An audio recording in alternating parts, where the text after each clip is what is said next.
Pagi saya ditelepon sama beliau, Bapak Hendrik, SPBG Bapak Hendrik akhirnya ditutup. Ditutup gitu ya. Mungkin saya merasa kaget gitu ya, kok permasalahan ini menjadi besar gitu ya, menjadi hura-hara. Emang sih ini kesalahan saya gitu ya. Ini pasti berita bener dong, ini bener dong. Kalau udah saya bersuara pasti makjleb. Langsung saya masukkan ke orang-orang yang berkepentingan dan yang berwenang. Kalau saya sudah muncul, pasti 90% saya akan realisasikan langsung ke yang berwenang. Oke? Mungkin ada juga yang lain guys, tapi saya ikut andil di dalamnya. Bukan sombong, tapi itu fakta. Karena saya tidak suka orang-orang yang sombong seperti mereka, yang membuat gaduh. Apalagi ini masalah yang sensitif, ya kan? Akhirnya ditutup dan diberhentikan, ya kan?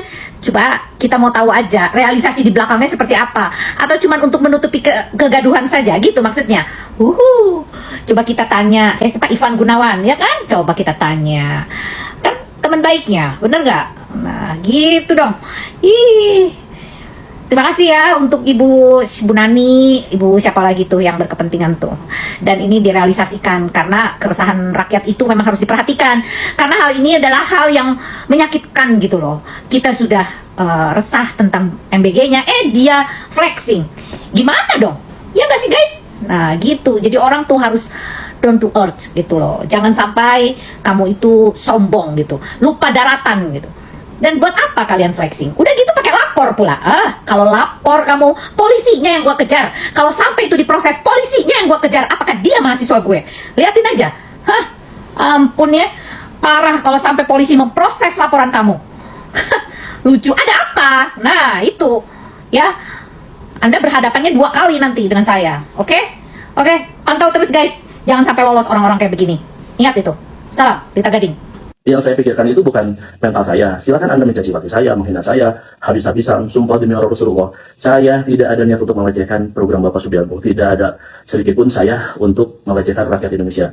Dengan hujatan Anda, dengan cacian maki. Hanya ya, gitu apa-apa juga ya. Tapi ingat ya, bukan karena gara-gara hujatan, bukan. Itu mah efek dari apa yang kamu lakukan ya. Kalau sudah klarifikasi, jangan bikin lagi nyalahin orang gitu ya. Tarimakeun ya. Karena itu adalah dari konsekuensi dari apa yang kamu lakukan ya, supaya nanti kedepannya kamu hati-hati ya. Lipstiknya bagus banget itu. Aduh, nomor berapa bang lipstiknya? Bagus loh, aku mau. Ya gitu ya. Ingat ya, kalau udah klarifikasi jangan ngelempar lagi kesalahan kepada orang. Bismillah aja, insya Allah nanti juga ada ininya ya, ada jalan keluarnya ya. Ya gitu. Kan rumahnya masih bagus gede gitu, keuntungan udah banyak pun. Apa intinya? Minal aidin wal faidin. Pak Prabowo, kalau kita melihat Hendrik Mitra SPPG yang lagi viral karena joget-joget, masalah kita itu bukan kekurangan gizi. Coba lihat Hendrik, badannya sangat bergizi, bahkan energik dan joget-joget. Tapi kalau kita mencermati pernyataannya, itu masalah sebenarnya kurangnya wawasan, kurangnya pendidikan. Jadi bukan kurang makan. Masa dia nggak bisa bedain insentif dengan intensif dan kata-kata yang lain? Coba Saya mohon maaf para netizen untuk hura-hara yang terjadi. Saya akan menjelaskan intensif yang 6 juta yang saya dapatkan. Jadi jangan sampai Mas itu membelundar kemana-mana gitu ya. Jadi intensif 6 juta per hari, intensif sudah Bapak Presiden berikan kepada kami. Dari Prabowo, dari Bapak Presiden Prabowo mengapresiasi dia sudah membuat hura-hara di sini. Saya mendapatkan intensif dari program Bapak itu bukan saya. Mana kita mengemas harga 10.000, harga 8.000 menjadi hura-hara yang untuk para netizen. Saya harap nanti Anda boleh datang ke SPP kami untuk makan. Mitra yang kemarin flexing cuan 6 juta sehari akhirnya minta maaf. Jadi untuk para netizen, bila mana ada kata-kata, tutur kata yang menyakiti netizen, dimanapun saya mohon maaf. Apalagi ini di bulan masih suasana lebaran gitu ya. Dan saya pun memohon maaf kepada Bapak Presiden Bapak Prabowo Subianto, mungkin Bapak Presiden mungkin merasa risih gitu ya tentang statement antara joget-joget dengan program EBG. Di situ kami tidak melecehkan masyarakat. Si bos akhirnya minta maaf ke publik gara-gara joget pamer insentif dan imbasnya BGN ngesuspend dapur pertamanya karena terbukti ngelanggar juknis. Padahal BGN kan juga udah nekanin keras kalau hakikatnya program triliunan ini itu murni buat anak bangsa, bukan ladang bisnis buat dikeruk dan dipamerin sesuka hati. Oke, kita paham pembangunan dapur SPPG pakai modal kalian masing-masing para pemilik, para mitra. Tapi kalau udah turut campur dalam urusan program pemerintah, ya wajar dong rakyat memantau mulai dari sikapnya, etikanya, sampai teknis pelaksanaannya. Pantes nggak sih coba seorang bos yang diamanahin ngurusin gizi rakyat malah ngasih contoh nir empati? Harusnya sadar dong dan posisikan diri Anda bekerja secara profesional mungkin.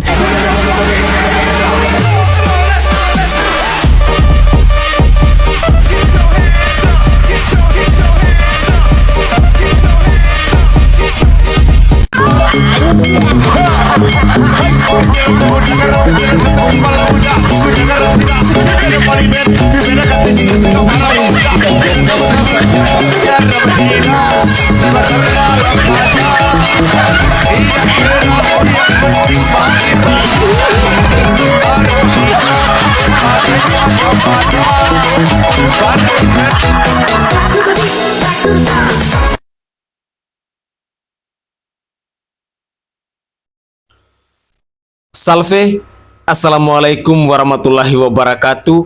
Salam, Om Swastiastu, Namo Buddhaya, salam kebajikan dan salam sejahtera untuk kita semua.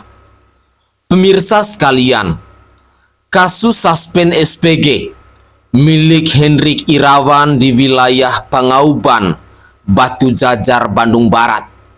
Seperti yang kita simak bersama-sama dalam cuplikan video tadi, sesungguhnya bukan lagi sekedar kontroversi sesaat yang lewat begitu saja di lini masa media sosial. Ini sesungguhnya adalah simbol dari kemarahan publik yang sudah lama terpendam. Kemarahan terhadap budaya pamer kekayaan yang semakin hari semakin vulgar, semakin kehilangan etika, dan semakin jauh dari rasa empati sosial. Ketika seseorang dengan sadar, dengan tanpa beban, bahkan dengan kebanggaan yang berlebihan, memamerkan penghasilan hingga 6 juta rupiah per hari sambil berjoget riah, maka sesungguhnya yang dipertontonkan bukan sekedar angka, melainkan watak kebiadaban, watak kurang ajar, dan watak tidak punya rasa empati kepada orang lain. Dan mari kita bicara secara jujur dan tegas bahwa watak biadab yang dipertontonkan dalam kasus ini adalah watak yang arogan, adalah watak yang tidak peka dan kehilangan kesadaran sosial. Di tengah realitas masyarakat yang masih dihimpit dengan berbagai macam kesulitan ekonomi, di mana banyak orang harus bekerja dari pagi hingga larut malam hanya untuk bertahan hidup. Tindakan seperti ini terasa seperti penghinaan yang dilakukan secara terbuka. Ini bukan lagi soal berbagi kesuksesan. Ini adalah bentuk kesombongan yang dipoles agar terlihat seperti motivasi. Bahkan yang lebih memprihatinkan lagi, fenomena seperti ini seringkali dibela dengan dalih-dalih yang klasik. Misalnya, itu kan hasil kerja keras. Atau, jangan iri dengan kesuksesan orang lain. Narasi seperti ini harus kita luruskan. Tidak ada yang salah dengan sukses. Tidak ada yang salah dengan penghasilan besar. Tetapi, Cara untuk menampilkan kesuksesan itulah yang menentukan apakah itu menjadi inspirasi atau justru menjadi provokasi terhadap masyarakat luas. Dalam kasus Hendrik Irawan, yang terlihat jelas bukan lagi inspirasi, melainkan sikap provokasi sosial yang melukai rasa keadilan banyak orang, yang pada akhirnya owner SPG tersebut dihujat, dicaci maki dan dikecam oleh warganet dari seluruh pelosok negeri, seperti yang sudah kita simak bersama-sama dalam cuplikan video tadi. Kita harus memahami bahwa ruang publik, terutama media sosial, itu bukan ruang hampa. Apa yang ditampilkan di sana tentu memiliki dampak yang nyata. Ketika angka fantastis dipamerkan tanpa konteks, tanpa adanya rasa empati, tanpa adanya kesadaran akan kondisi sosial di sekitarnya, maka yang terjadi adalah ketimpangan persepsi. Masyarakat seolah-olah dipaksa untuk melihat realitas yang kontras secara brutal. Sementara di satu sisi, ada yang berjuang untuk makan hari ini saja, dan di sisi lain, ada yang dengan santai memamerkan penghasilan harian yang bahkan sulit dibayangkan oleh sebagian besar orang yang hidup di negara kesatuan Republik Indonesia hari ini. Keputusan BGN alias Badan Gizi Nasional untuk mensuspend SPG milik Hendrik Irawan ini memang patut dicatat sebagai langkah responsif terhadap tekanan publik. Namun, kita tidak boleh berhenti pada permukaan. Suspend itu bukanlah solusi akhir. Ini hanyalah langkah awal dari proses yang seharusnya jauh lebih dalam dan lebih serius lagi. Pertanyaannya adalah, bagaimana bisa perilaku seperti ini terjadi tanpa ada kesadaran sebelumnya? Atau apakah lingkungan profesional yang bersangkutan tidak memiliki standar etika yang kuat? Ataukah justru ada pembiaran terhadap budaya pamer yang selama ini dianggap lumrah? Disinilah letak persoalan yang lebih besar. Kasus ini bukan hanya tentang satu individu, tetapi tentang sistem pengelolaan makan bergizi gratis yang dinilai mulai bergeser. Kita hidup di era di mana validasi sosial seringkali diukur dari seberapa banyak yang bisa dipamerkan, bukan dari seberapa besar kontribusi yang bisa diberikan. Ini adalah pergeseran yang berbahaya, karena ketika nilai seseorang ditentukan oleh angka dan kemewahan, maka integritas, kerja keras, dan rasa empati kepada orang lain menjadi tidak relevan. Kecaman keras dari warganet terhadap owner SPG yang bernama Hendrik Irawan ini juga harus dipahami sebagai bentuk kontrol sosial yang sehat.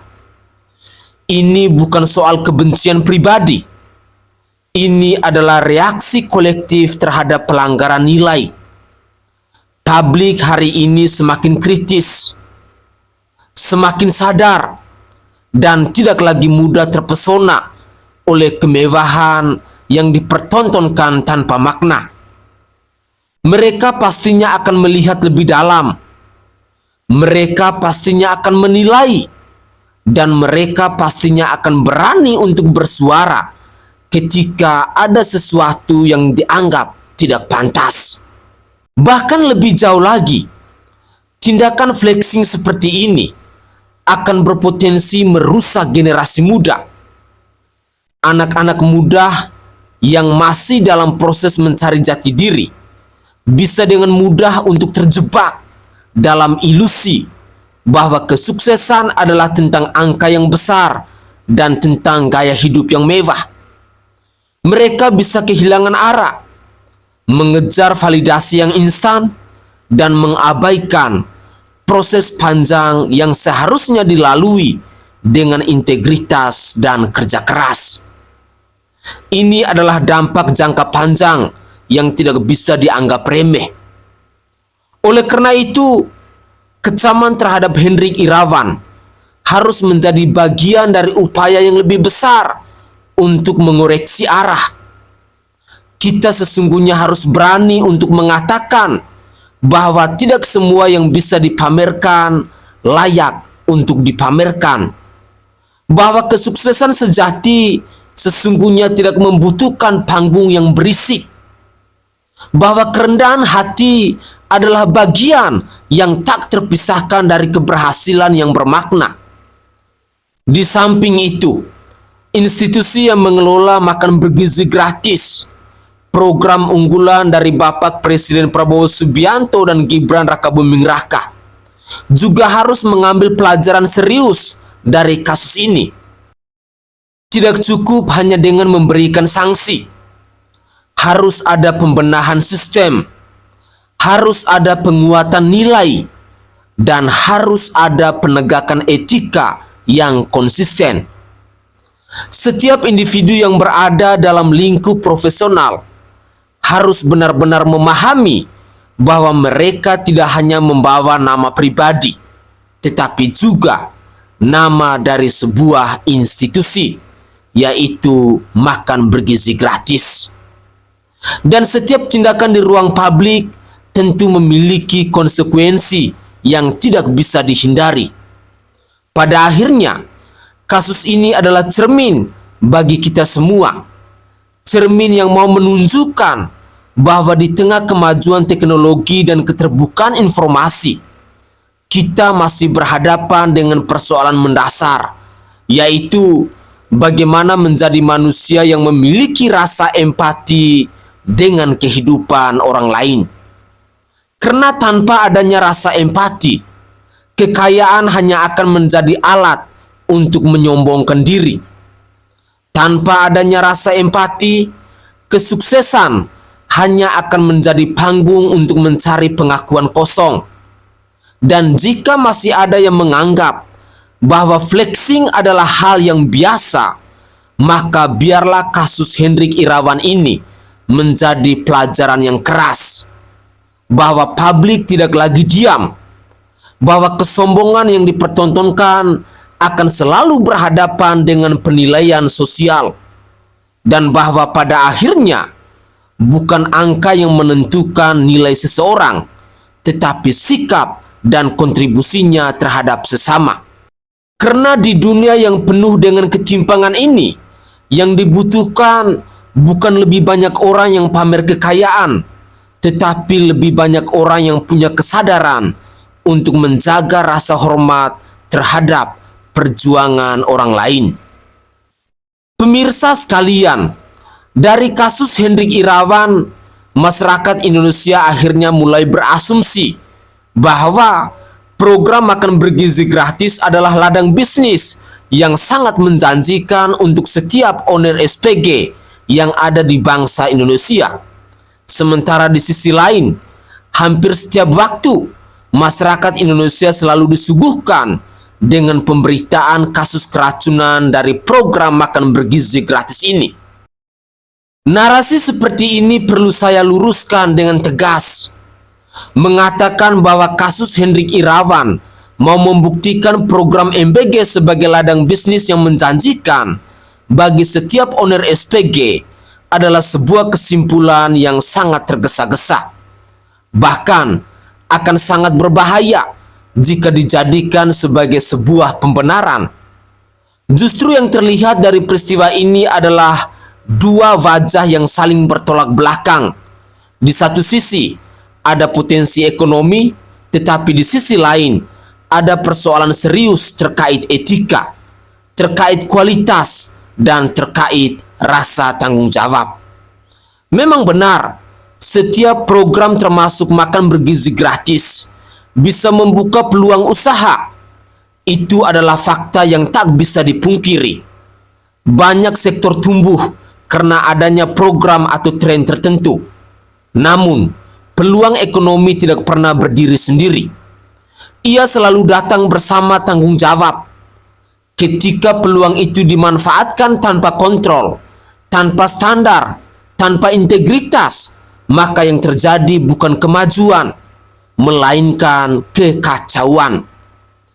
Kasus flexing yang dilakukan oleh Hendrik Irawan justru mau memperlihatkan bagaimana sebagian pihak melihat program seperti makan bergizi gratis bukan sebagai ruang pengabdian atau pelayanan, tetapi semata-mata sebagai mesin untuk mencetak uang.